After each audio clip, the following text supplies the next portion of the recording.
I was told that a century ago, the Whitelocks were a respected family, the revered lords of Dania Island. My father spoke endlessly about the glory of our name. That so-called glory came to a bitter end when the people of the Dania rebelled against the kingdom's rule.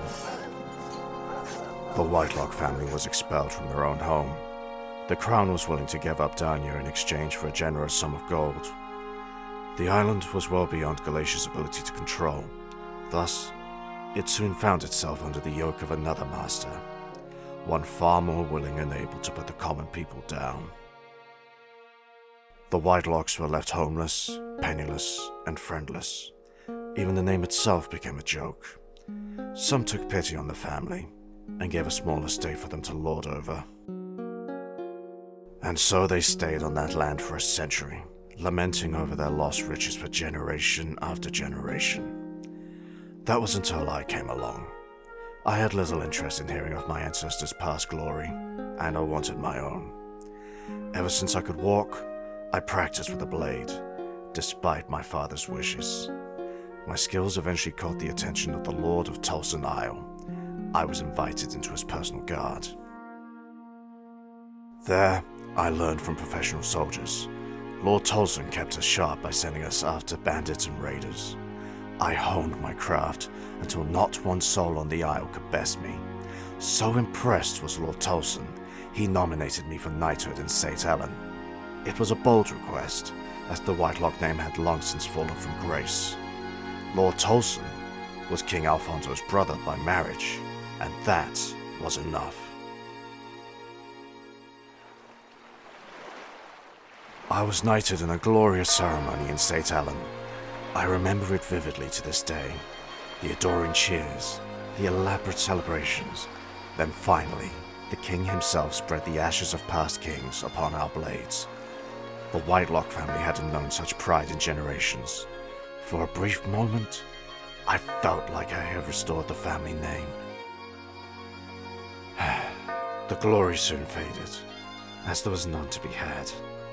I found little pride in standing in front of the same gate for months on end.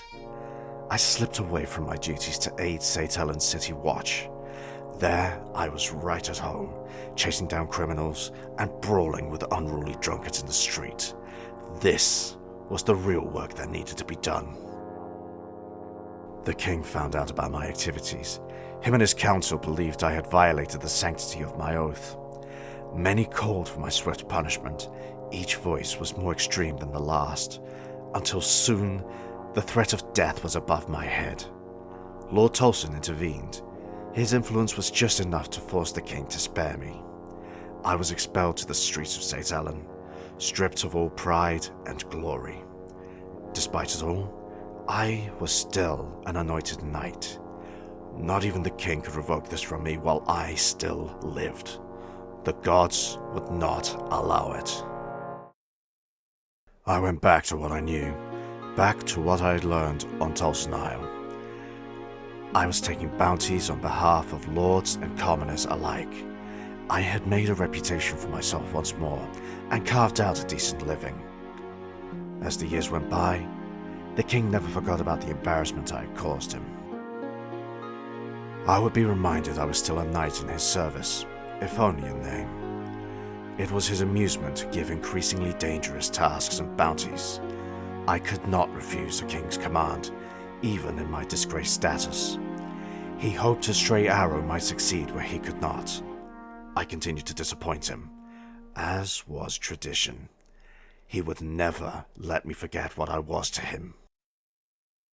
The king sees me as a living insult to his power and reputation, a stain on his legacy he cannot remove directly. His attention on me is wasted, and perhaps the royal family should look for treachery elsewhere.